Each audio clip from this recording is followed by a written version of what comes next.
Todo mundo voltando. Opa. Olha o lado B aí. Todo mundo. A live já, a primeira parte já está gravada, tá? Caiu aqui. Eu também quebrei meu suporte de live que eu ganhei da Norma e do Gabriel. E aí eu também estou tendo que adaptar. Ó, a Ana já entrou, a gente vai dar continuidade aqui. Estou chamando a Ana.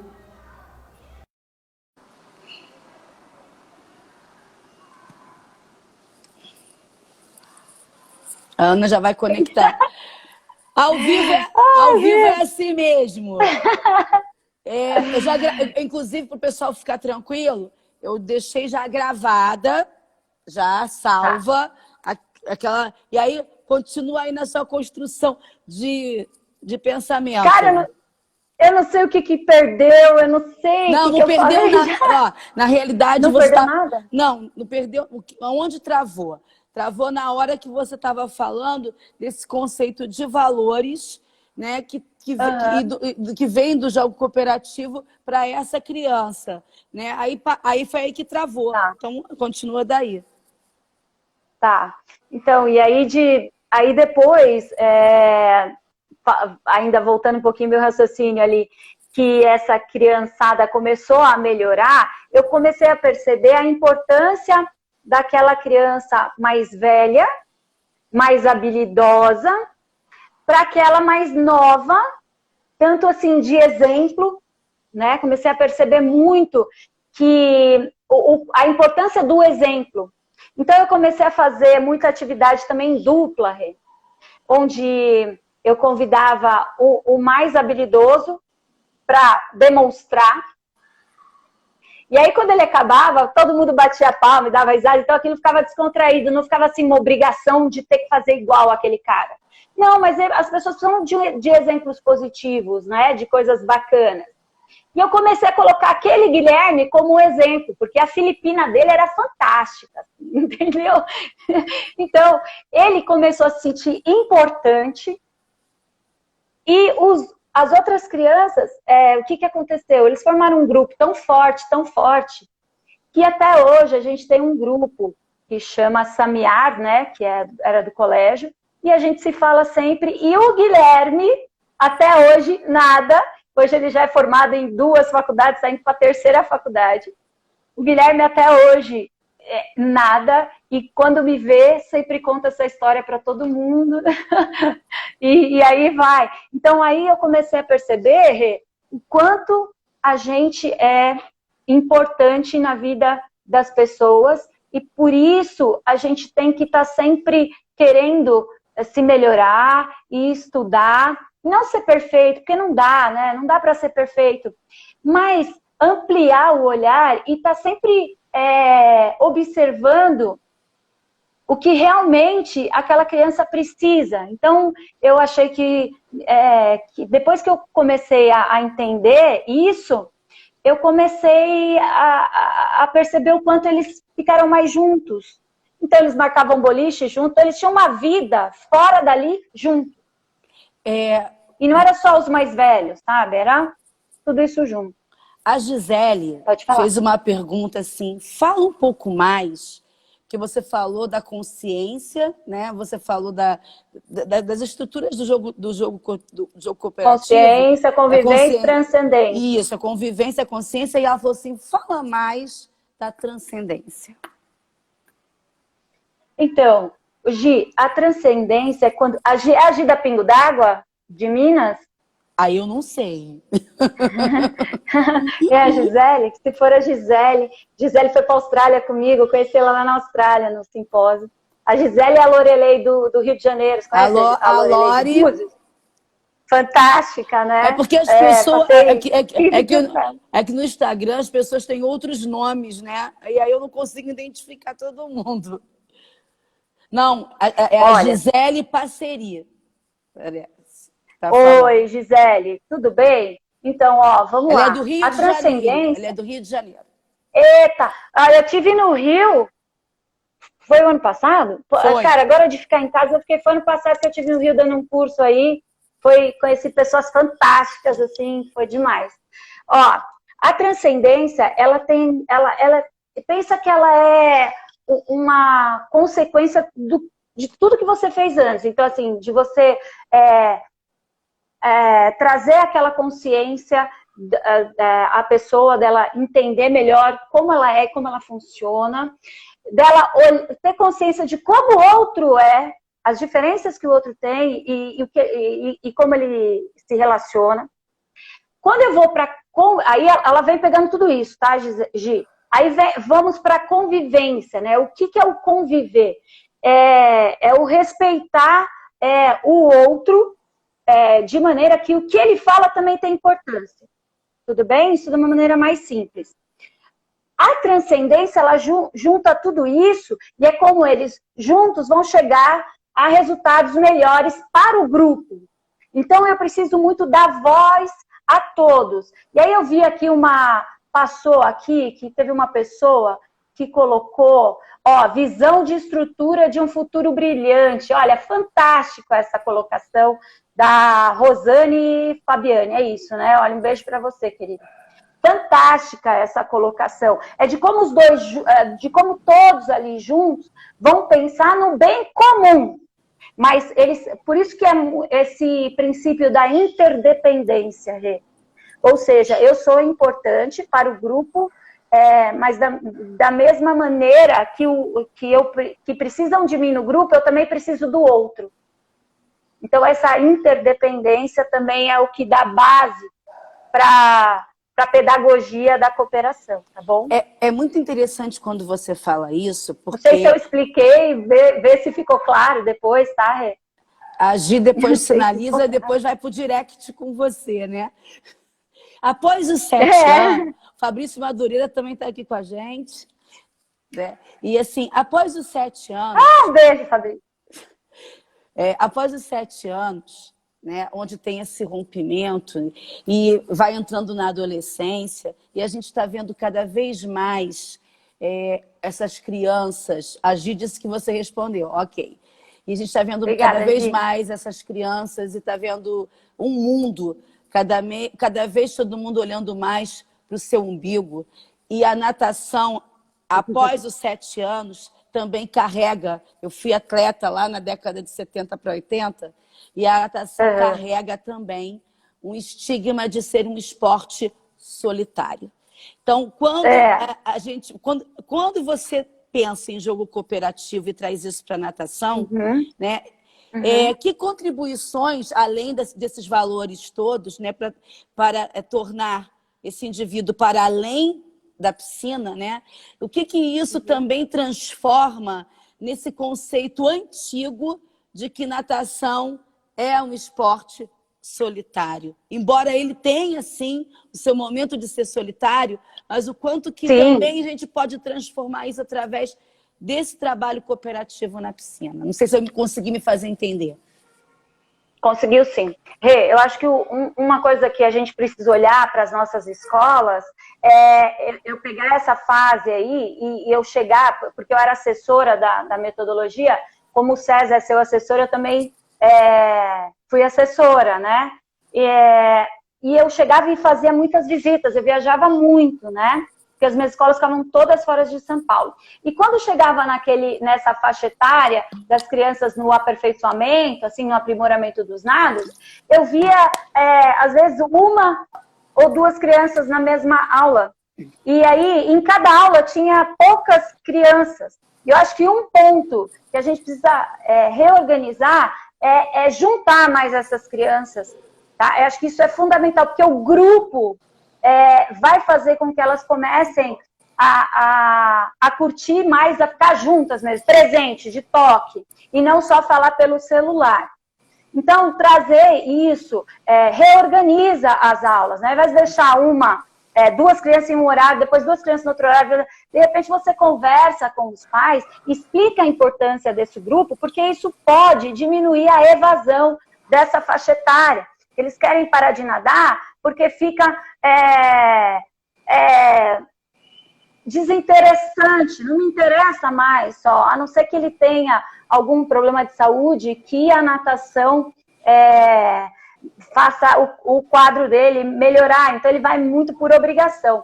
A partir do momento que ele está lá, eu preciso, como eu falei já, e vou repetir, conhecer esse aluno, entender o que ele gosta, e manter, se ele estiver sozinho, oi Daniel Takata, um beijo para você. Daniel, que entrou aí, ele é da Swim Channel, ele é ótimo, meu parceiro. Ó, oi, Daniel. Eu preciso entender...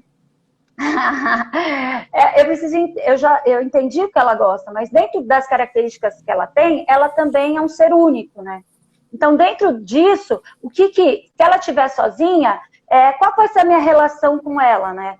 De conversar, não deixar ela o tempo todo nadando sem parar, sem ter um desafio, sem ter uma adequação para o que ela consegue fazer. Então, olhar primeiro porque ela já consegue fazer, esse potencial que ela tem. Porque isso vai fortalecer o autoconceito dela, vai melhorar a autoestima, e aí ela vai ficar mais confiante. E ela vai querer estar mais perto de você, porque você passou a ser uma pessoa que influencia ela positivamente. Tá? Então, o que é bacana? Você juntar as turmas. Depois que eu juntei, Renata, qual foi mesmo a outra pergunta que você fez? Eu falei de como isso interfere... Como isso interfere na construção de um indivíduo que a humanidade está cada vez mais olhando o seu próprio umbigo. E o conceito do cooperar deve ser construído desde cedo, né? Para que a gente tenha cidadãos, né? Mais melhores, né? Cidadãos, isso, esse é o grande lance. Desculpa, viu, Rê, que às vezes eu falo, quando eu vejo, perdi o fio da meada. Mas o grande lance é isso. Primeiro, como que você faz isso nas suas aulas? Reorganiza. Se tiver uma aula muito vazia, tenta juntar. Ah, mas se o pai falar que não pode, explica para o pai a importância.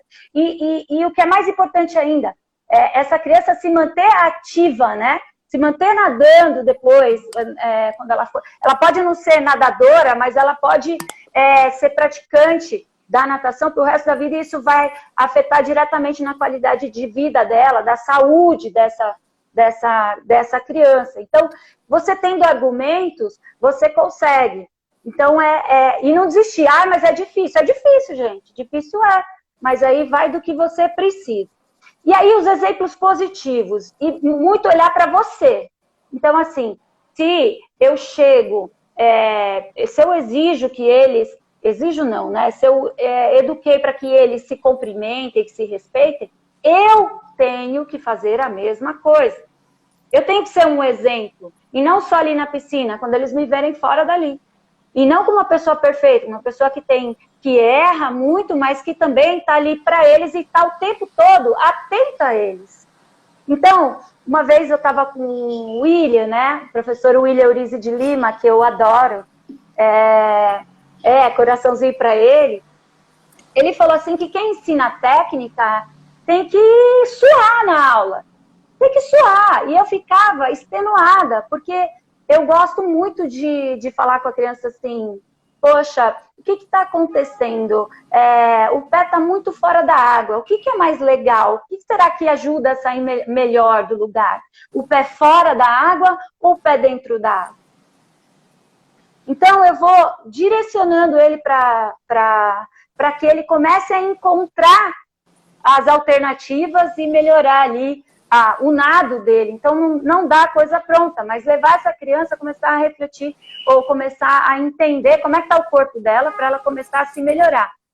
Quando ela começa a se melhorar, isso eu não posso aqui afirmar que ela vai levar isso para o resto da vida e ter isso como, poxa, como que eu posso me melhorar estudando a matemática? Como que eu posso melhorar fazendo, entendeu? É sempre ela fazer essas reflexões. E depois que ela entende a si, ela começa a olhar para o outro da mesma forma. Não dá para a gente falar que ela vai levar isso para o resto da vida dela, mas aí eu vou aqui falar para você um exemplo. Estava eu na minha casa um dia, recebi uma ligação da coordenadora pedagógica do colégio que eu trabalhava. Ana, eu já tinha saído. Ana, eu estou te ligando porque você é uma pessoa muito especial na vida da minha filha. Eu falei, ai, que bom. Ela também foi muito, porque a Gabi foi uma coisa assim bem difícil de trabalhar. Daí que aconteceu, Renato? A menina foi prestar para medicina, e aí acho que ela não passou num primeiro momento, né? E aí depois ela passou. Quando ela passou, ela virou para a mãe dela toda feliz, foi abraçá-la, ela passou e falou assim, sabe, a professora Ana falou que ia ser difícil, mas que eu ia conseguir. Ou seja, eu falei isso para ela numa atividade que a gente estava fazendo, que ela queria parar de fazer, porque estava difícil. Só que a gente reorganizou, reestruturou. Gabi, vamos fazer de novo dessa maneira.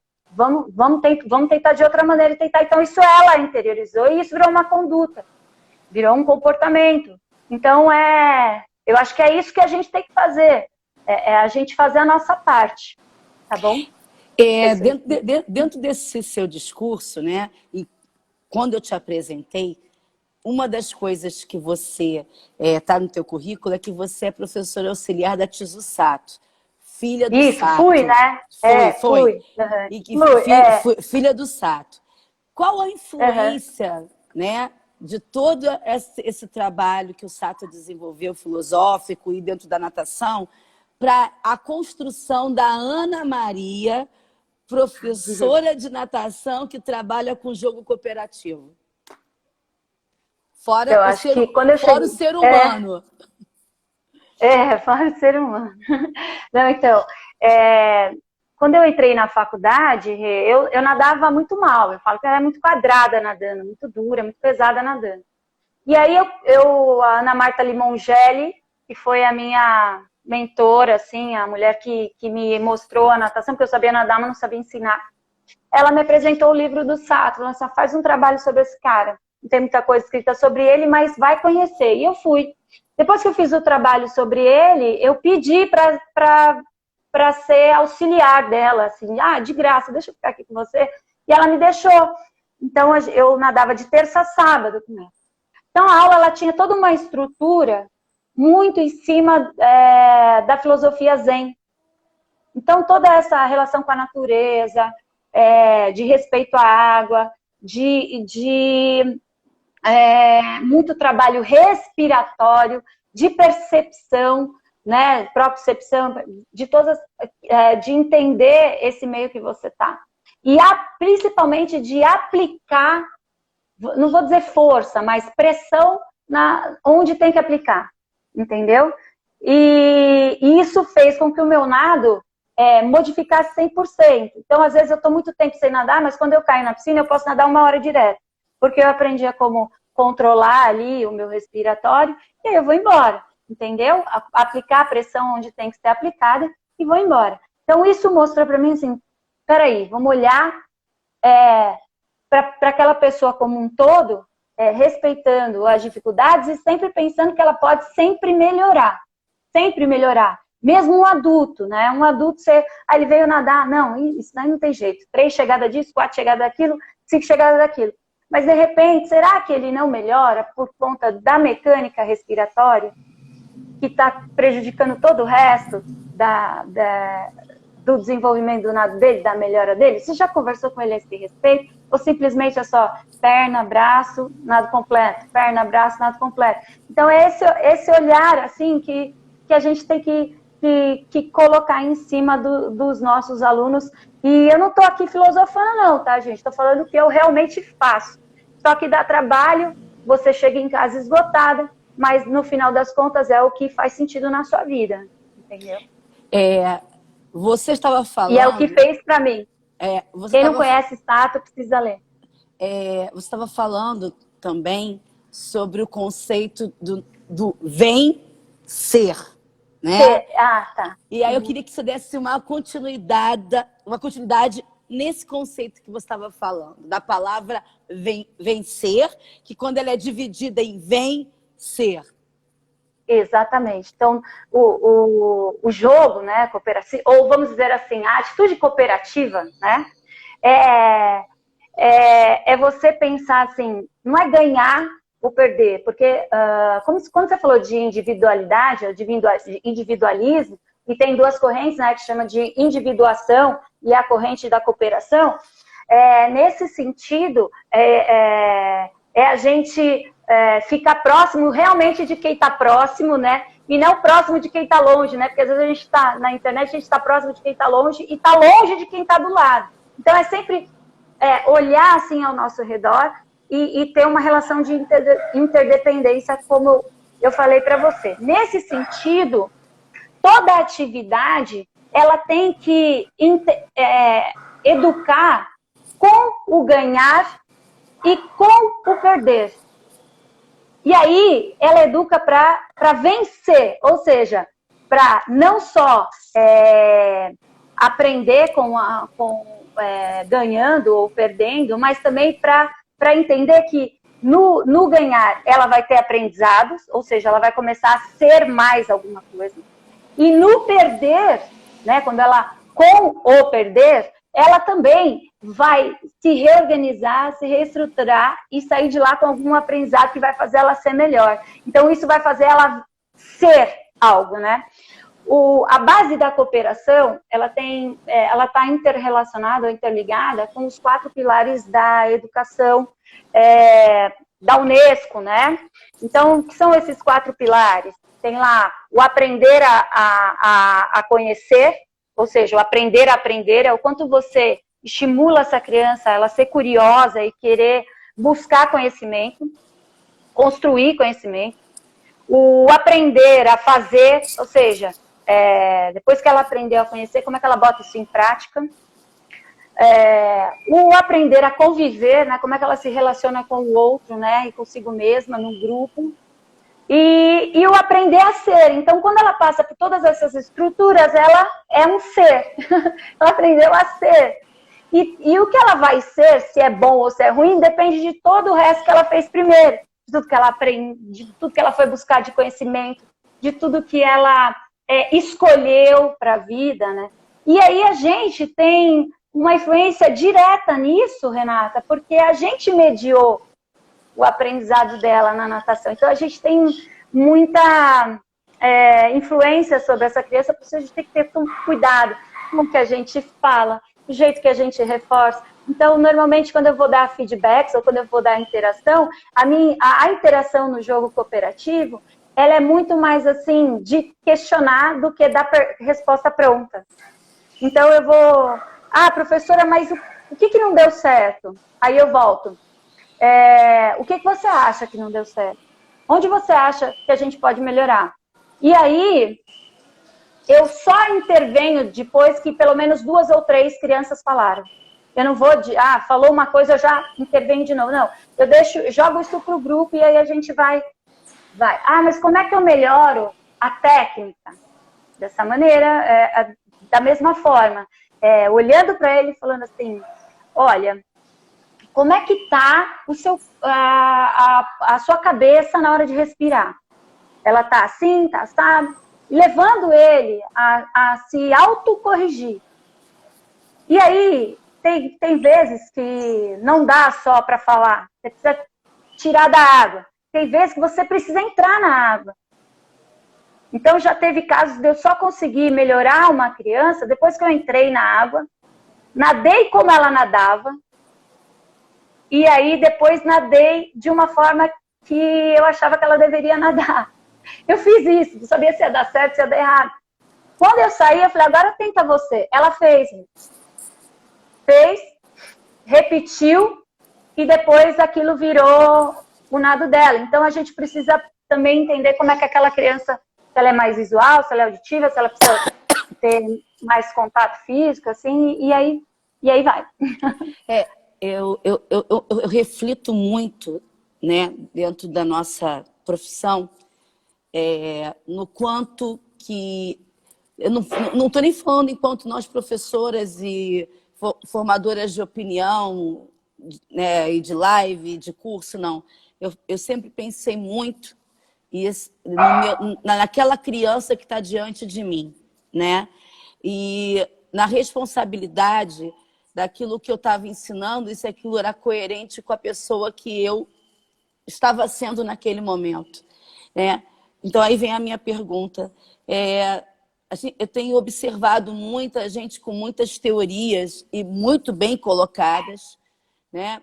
Mas pouco vividas enquanto pessoa, né? E a criança, ela percebe muito isso. Quando você é um repetidor de conceitos e tarefas, e quando você é um profissional que, acima de tudo, é um ser humano que está ali, na postura de, no caso de alguém que está ensinando algo, né, que é o professor, mas que você é um ser humano que também já passou por muitas questões e aquilo que você está ensinando, você realmente acredita e vive. Porque quando essa criança sai da piscina, ela também te encontra no shopping, os pais dela te encontram na fila do banco, no restaurante, e muitas vezes quando você não tem esse comportamento que você demonstra na borda da piscina, né? É uma grande, eu não digo, é uma grande dicotomia. Eu não consigo entender. O que você acha disso, Ana? Olha, eu estava lendo um livro esses dias, porque eu aproveitei para ler, né? Então, eu estudei muito, refleti, busquei novos autores. Então, depois, se você me permitir, vou deixar algumas referências e mostrar um jogo que eu fiz aqui de tabuleiro, tá bom? Se der tempo aí e tal. Tem Mas, tempo. assim, o que eu acho muito importante é você, quanto mais você, na minha opinião, humilde opinião, tá bom? E bem simples, quanto mais você entende daquilo, sente e sabe fazer aquilo que você está fazendo e está ensinando o outro a fazer, ai, deixa eu só ajudar minha filha aqui. Passa, Vitória. Só um instante. O cachorro do Fabrício pulou. Tchau, filha. Vai com Deus. Ela vai com o pai hoje. Eu fico morta aqui por dentro, mas tudo bem. Então, o que acontece, Rê? Eu acho que quanto mais você experimenta, sabe fazer e sabe controlar o seu corpo dentro da água em de diversas maneiras, que nem o Mano colocou aqui, quem fez nado sincronizado? Mano, eu levantei a mão aqui na hora que você falou do nado sincronizado, porque eu acho importante você ir construindo a sua carreira e tendo mais um poder de, vamos dizer assim, de trazer esse aluno, a confiança dele no que você está falando. Para isso, você tem que ter uma vivência, precisa ter aquilo na pele, né? Ter sentido na pele, ter feito, ter passado, para você poder encontrar naquela pessoa por que ela está, vamos dizer assim, não conseguindo fazer determinada habilidade. Aí eu vou direto para a técnica, tá, Rê? Por que ela não está conseguindo fazer ou aprender aquela determinada habilidade? Quais são os fatores que estão dificultando esse aprendizado? Então, primeiro eu preciso encontrar. Então, às vezes eu estou vendo que o cara está com uma pernada ruim, só que eu estou olhando só para a perna. E aí, quando você vai ver, ele não controla a mecânica respiratória, por isso ele não consegue pensar na perna junto com a respiração e o braço junto. Então, isso tudo eu preciso ter esse olhar para eu saber fazer, para eu poder encontrar onde está a dificuldade e a entender por que ele tem dificuldade. Às vezes ele tem dificuldade porque ele passou por uma situação de trauma, ou seja, ele sofreu um afogamento. Ou alguém na família sofreu um afogamento. E isso veio para ele uma informação meio que fez com que ele se travasse quando entrasse na água. Então, isso tudo influencia. São fatores ambientais, fatores biológicos. Tudo isso vai dizer se a pessoa vai ter mais dificuldade ou mais facilidade para ela aprender ou não uma determinada habilidade. Por isso que quanto mais você sabe fazer e mais você estuda também, entender quais são as outras coisas que podem estar relacionadas, mais você vai poder ajudar essa pessoa a se melhorar. Quanto mais ela melhorar, mais você está contribuindo para a autoestima dessa pessoa, não, Renata? E a pessoa começa a falar assim, poxa... e aí acho bacana o professor sempre olha, Renata, lembra quando você entrou aqui? Olha o que você está fazendo agora, porque às vezes a pessoa fala assim, puxa, está demorando tanto para eu aprender, mas dá uma olhadinha para trás um pouquinho, né? Olha o que você fazia e olha o que você está fazendo agora. Então esse reforço positivo, né, esse feedback positivo, ele é importantíssimo, né, para a criança. Então uma coisa que eu não faço é assim, olha, seu pé está errado, eu não faço isso. olha, você tá ondulando errado, presta atenção. Tá, você só mostrou o erro e você não direcionou ele para nada. Para que você parou ele para falar que estava errado? Se você não vai ter uma contribuição efetiva para aquilo. E para isso, você precisa viver. Então, teve um artigo que eu li, que o meu amigo Fabrício Madureira mandou para mim, sobre atividades de autossuficiência na água, né? Que ali o cara fala, quanto mais o professor souber fazer, em várias coisas, né? Eu sei fazer um egg beater, eu sei fazer um palmateio cabeça-pé, pé-cabeça, não sei o que, não sei o que lá, seja o que for. Quanto mais eu tiver esse repertório farto, melhor para o meu aluno. E melhor para mim, porque daí eu já acho mais rápido o problema. Entendeu? E facilita a vida do cara. Então, eu acho que Eu vou dar só um exemplo, Rê. Uma vez eu tive um aluno, eu era novinha, estava começando a dar aula, acho que isso em 92, 93. Aí veio um aluno já adulto, que tinha toda uma experiência de vida e não sabia nadar. E aí ele viu eu ensinando a filha dele a nadar e se interessou, entrou na água, vamos me ensinar. Eu virava ele de costas, Rê, e sabe quando bate perna e não sai do lugar? Todo mundo sabe, né? Já teve, né? Nossa, mas ele ficava na superfície da água, não era esse o problema, mas ele mexia, não saía do lugar, não saía do lugar. Aí eu falei, poxa, e naquela época eu já estava com a Tizu, né? Eu fazia o estágio com a Tizu, a Sato, a filha do Sato. E ali eu fui dando para ele os exercícios, muito exercício respiratório. Gente. Então, na filosofia ali do Sato, na metodologia do Sato, todo início de aula tem um trabalho respiratório de ativação respiratória muito profunda, muito bacana, sabe? E quanto mais ele tinha esse domínio, mais solto ele ficava. Depois, olha que uma professora de psicologia minha, do esporte, tinha falado assim, olha, pessoal, tem uma técnica de visualização. Simplesmente assim, você põe a pessoa ali uns 15 a 20 segundos, se imaginando, criando uma imagem dela fazendo a determinada ação, a tarefa motora, seja o que for. Aí eu lembrei daquela aula e imediatamente usei com ele, sem saber se ia dar certo ou não.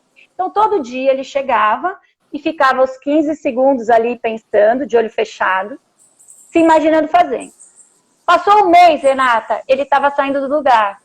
Então, assim, é você buscar alternativas. Eu acho que isso é fundamental, buscar alternativas pensando no que porque cada um é um e, ao mesmo tempo, também faz parte do grupo. Então, a gente precisa ter esses olhares. Estão me perguntando aqui o seguinte, se você vai mostrar o jogo que você criou.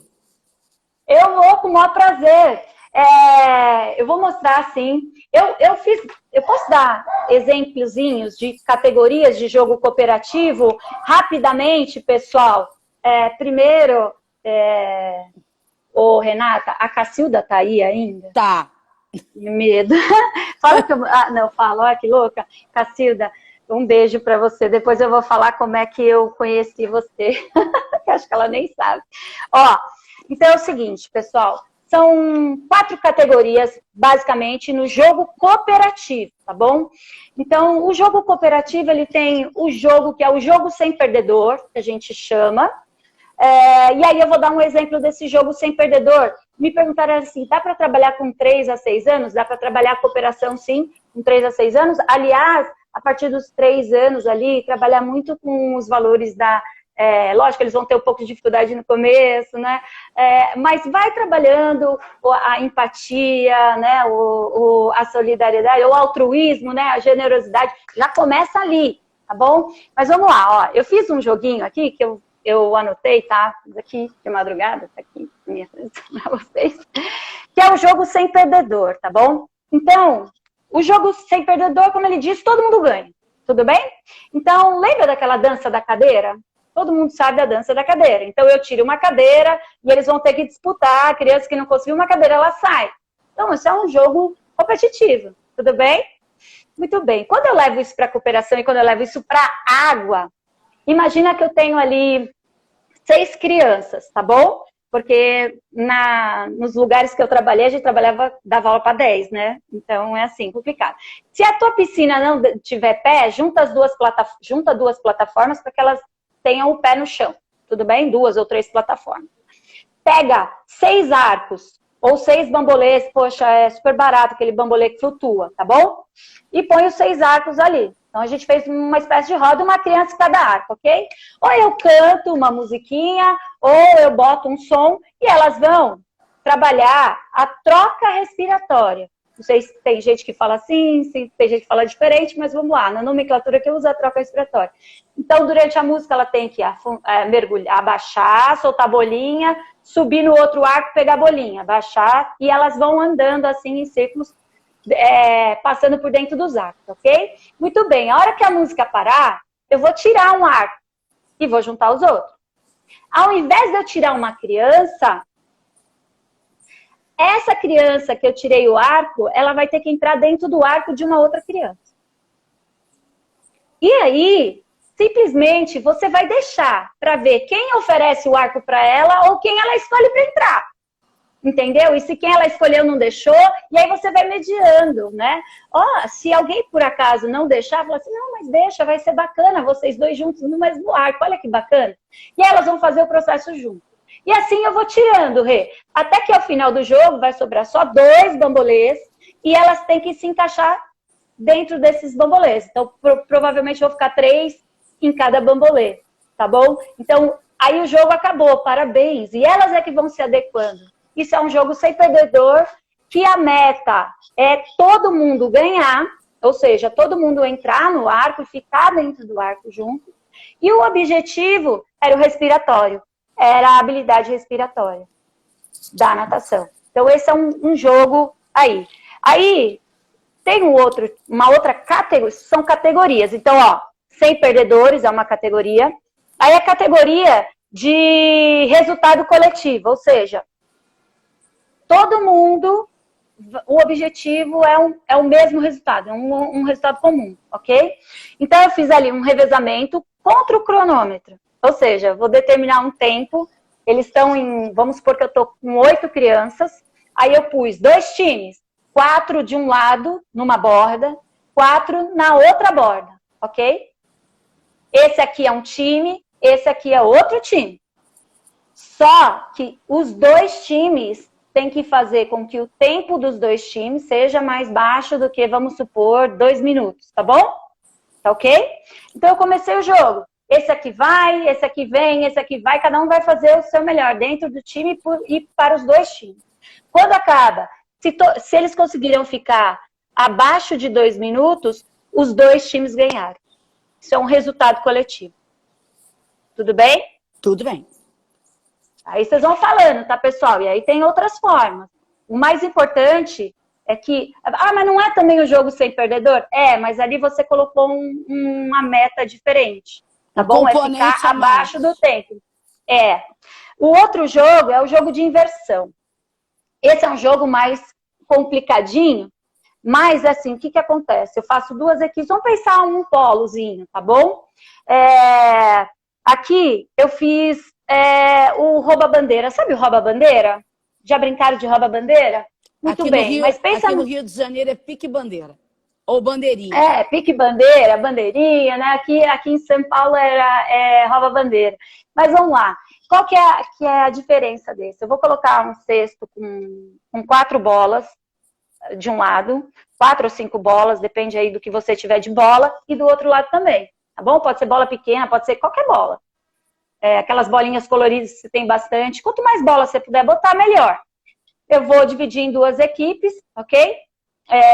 E aí, eu vou determinar um tempo. Olha, pessoal, durante 5 minutos, vocês vão tentar que roubar a bola do outro time e trazer a bola para cá, ok?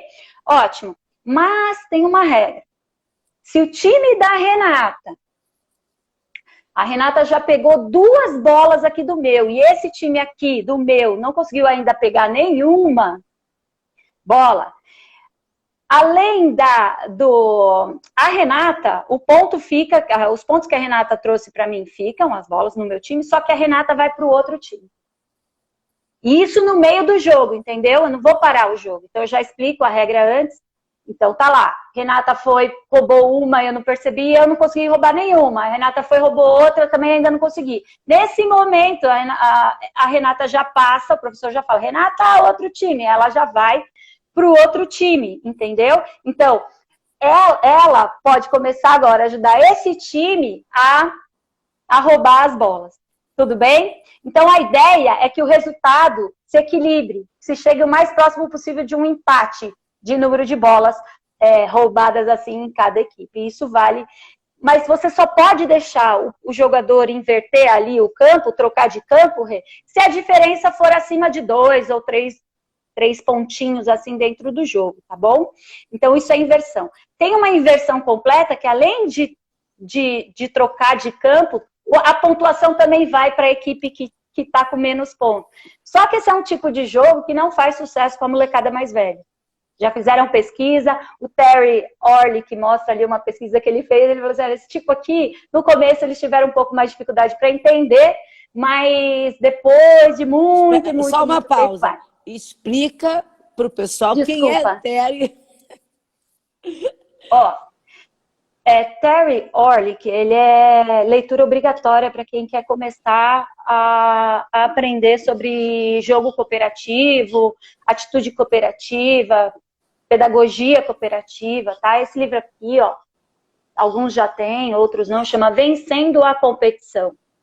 Esse Terry Orley, que ele é um professor canadense, e desde 1970, década de 70, ele vem estudando essas atitudes cooperativas e trazendo para as aulas de educação física dele os jogos cooperativos, né? Então, todas essas categorias de jogos que eu falei, ele colocou ali para a gente. Depois o Fábio Otuzzi Broto escreveu o primeiro livro sobre o jogo cooperativo no Brasil, que virou uma referência, esse livro, que chama O Importante é Competir, mas o fundamental é cooperar.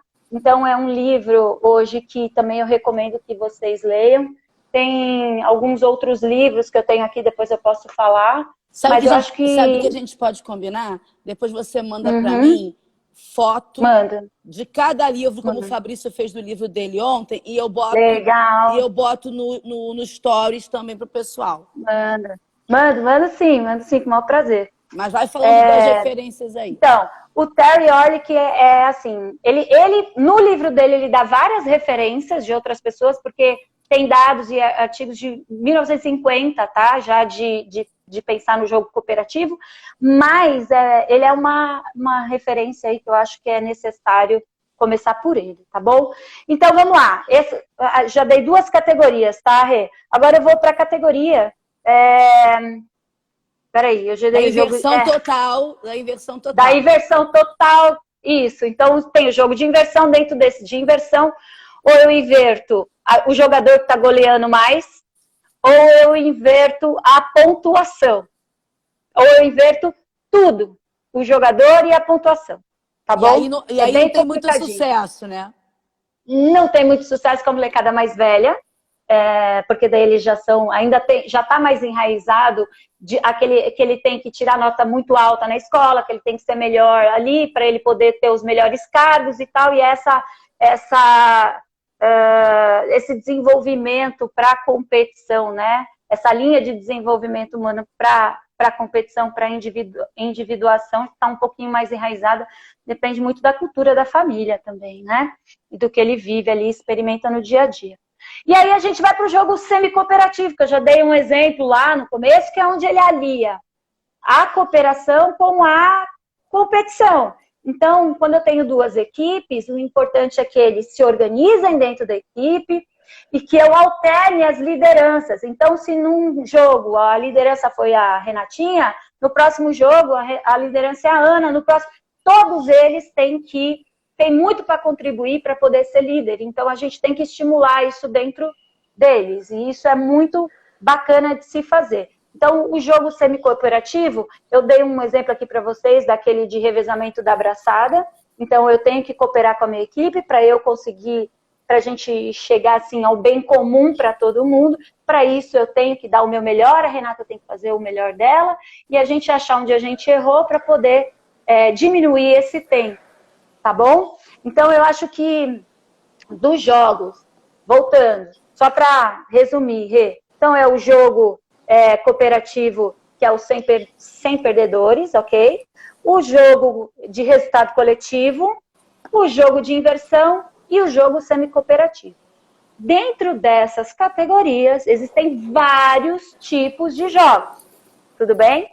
O mais importante é entender o conceito e levar. O que ele verificou, Renata?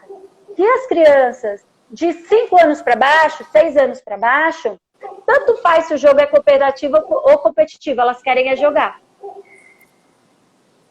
Tá? Agora, de 7 anos para cima, o semi-cooperativo teve mais êxito com elas, tá? Os resultados foram bem mais positivos e depois eu senti na pele essa emoção com os meus alunos ali, a importância de um falar para o outro, olha, tem uma atividade, Rê, que eu peço para trazer o celular. Ó, gente, hoje é o dia da aula com celular, ok? Tá, todo mundo gosta de celular, né? Eles adoram celular. A gente fala que a molecada gosta de celular, mas hoje os pais estão mais viciados que os filhos, né? No celular. Então, daí o que acontece? Eles trouxeram o celular, daí eu formei duplas, tá bom? Formei duplas, então eu e a Rê. Primeiro a Rê vai nadar e eu vou fazer um vídeo da Rê nadando. Então eu queria que eles melhorassem, melhorassem a eficiência da braçada do nado crawl. Então eu pedi para que eles trouxessem o celular. Então eu vou gravar a Rê nadando. Então a Rê estava nadando e eu estava gravando. Eu, a amiga da Rê, estou gravando. Aí, quando a Rê acabava de nadar, subia e a gente olhava o vídeo juntas. E aí, quem filmou ia falar, olha, Renata, se você terminar a abraçada mais aqui, e ele ia dando, assim, ajuda para aquela criança no que ela precisava melhorar, dentro da visão dela de nada.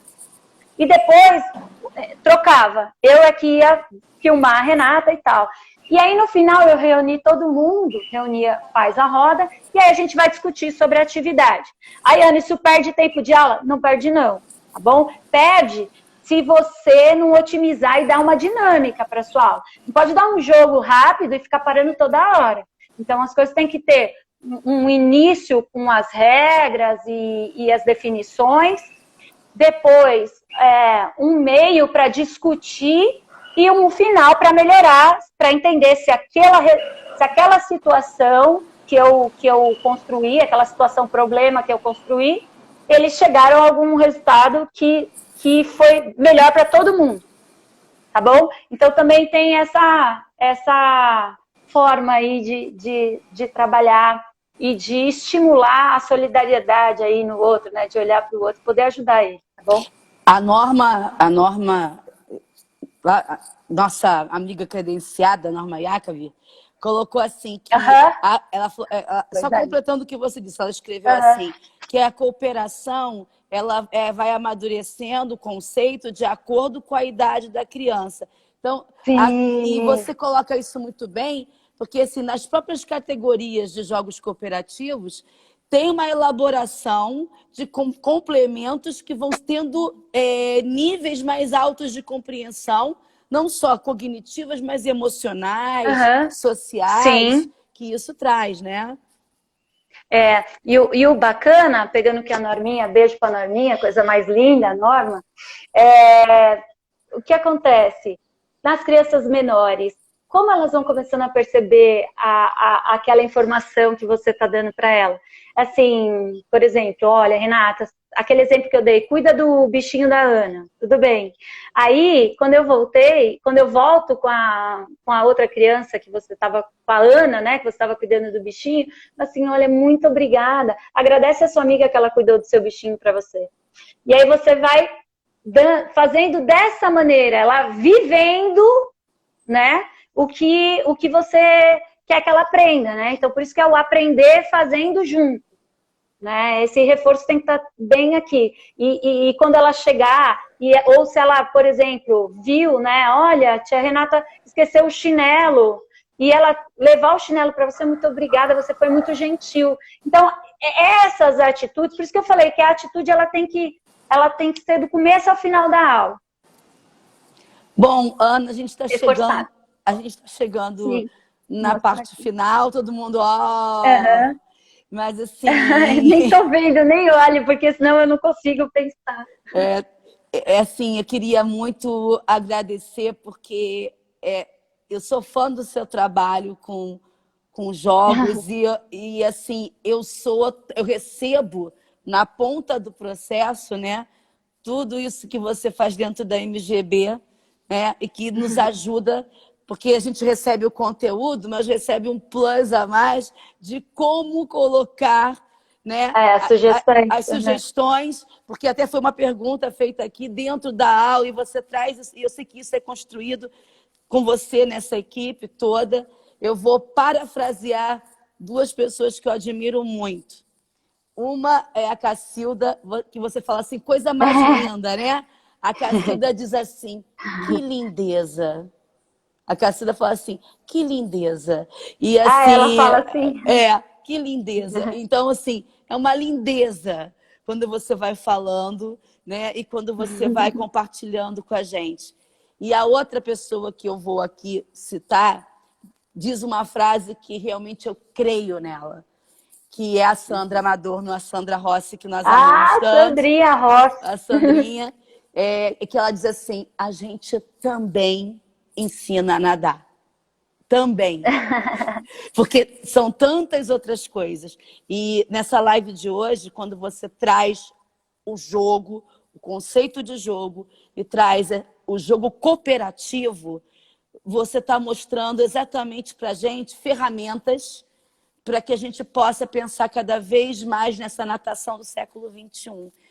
Então, eu queria, antes de me despedir de você e de você ficar com a palavra final, pedir para você dizer assim, mais uma vez, quem devemos estar lendo, né? E aonde as pessoas te acham? Quais seus contatos? Tá. Renata, antes de falar da... Qual foi mesmo primeiro que você perguntou? Que você quer que eu fale?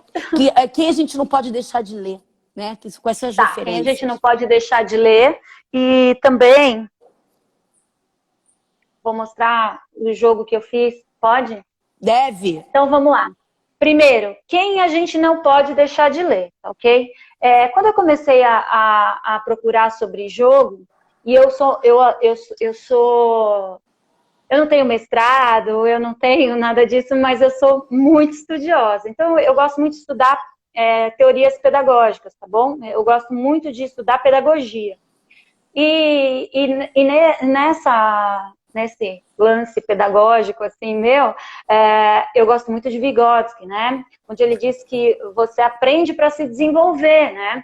Então, o ZDP, para quem não conhece, né? A Zona de Desenvolvimento Proximal, né? Como é que a gente usa isso em favor da criança? E como é que a gente media o aprendizado dela para que as potencialidades dela venham à tona e a gente possa contribuir.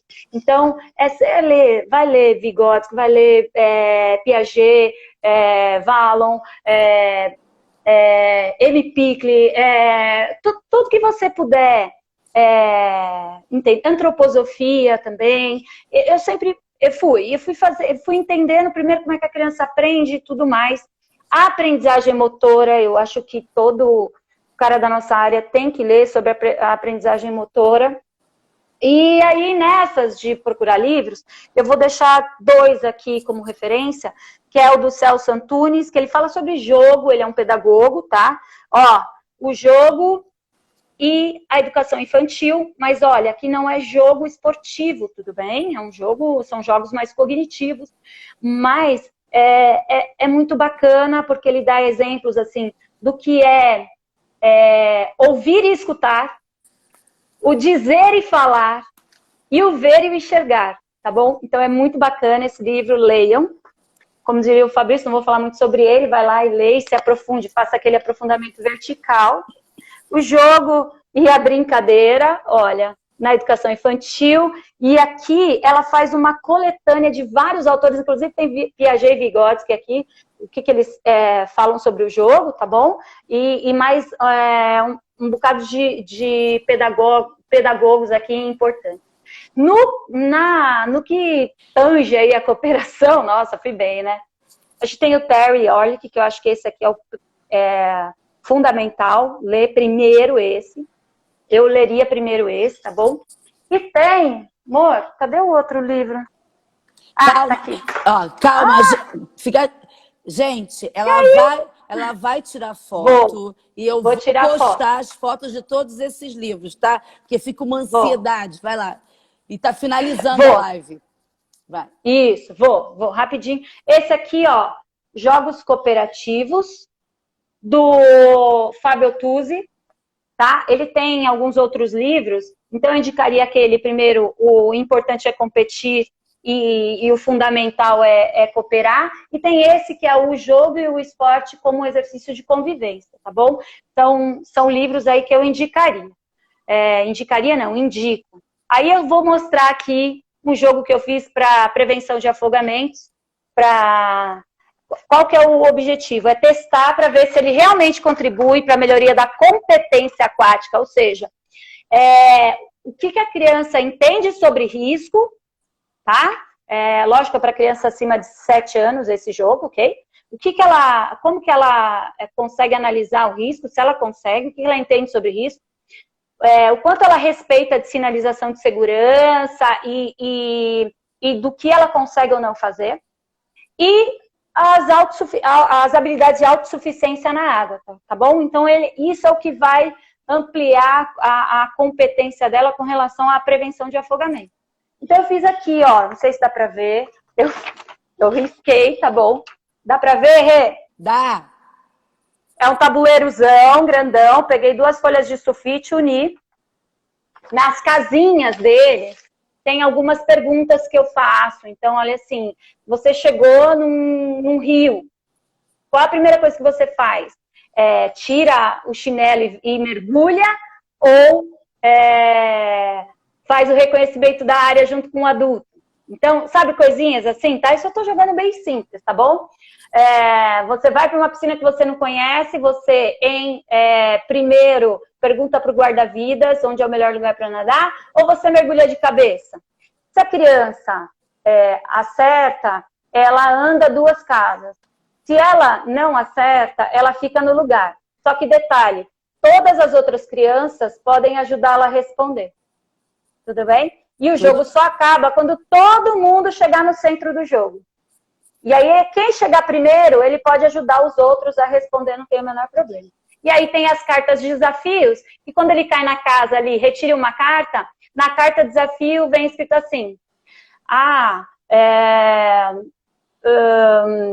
fazer 15 segundos de egg beater com palmateio e o rosto fora da água. Então, ele tem que entrar na água, então, ao mesmo tempo que ele tem aqui as noções de riscos e de comportamento mais seguro, ele tem ali a noção de autossuficiência na água, de flutuação. Então, você vai nadar 10 metros, flutuar por 5 segundos e voltar a nadar. Então, eu vou construindo essas habilidades. Esse jogo, Rê, eu mandei uma mensagem para o Fábio Tuzzi Broto, eu não conheço, ele não é meu amigo, tá? Mas eu achei ele no Facebook, mandei uma mensagem, perguntei se ele queria olhar o jogo. O Fabrício já tinha me ajudado no jogo, né? E aí eu peguei e falei assim, vou mandar para ele, para ver se ele faz consideração. E aí eu mandei, ele aceitou, aí ele tá olhando meu jogo lá e vamos ver. Esse jogo era para ser lançado agora na Semana de Segurança Aquática da metodologia, mas infelizmente vai ficar para a próxima. E aí a gente vai testar e vai entender se ele realmente contribuiu ou não para a fixação mais da compreensão das crianças com relação à prevenção de afogamento. Tá bom? Foi ótimo você falar, porque vai todo mundo perguntando assim, você vai disponibilizar o jogo? Então, ela deu um spoiler pra gente agora, a Ana, deixando um gostinho pra gente. Vamos aguardar ansiosamente, porque eu sei que você não esconde nada, você partilha tudo. Não. Mas, então, o jogo, assim, muito obrigada por você já deixar esse spoiler aqui pra gente, já gerar o desejo de nós todos termos esse jogo. E também deixar na gente o sentimento de que a gente também pode construir jogos. E também que a gente pode fazer coisas, né? Uhum. E onde eu aprendi... E onde as pessoas te acham, Ana? Olha, o meu Instagram foi feito assim, sabe? O Facebook falou, entra no Instagram, o Instagram escolheu um nome lá que é Ganho Pinheiro, porque o meu nome é Ana Maria Ganho Pinheiro. Mas eu não uso Ganho porque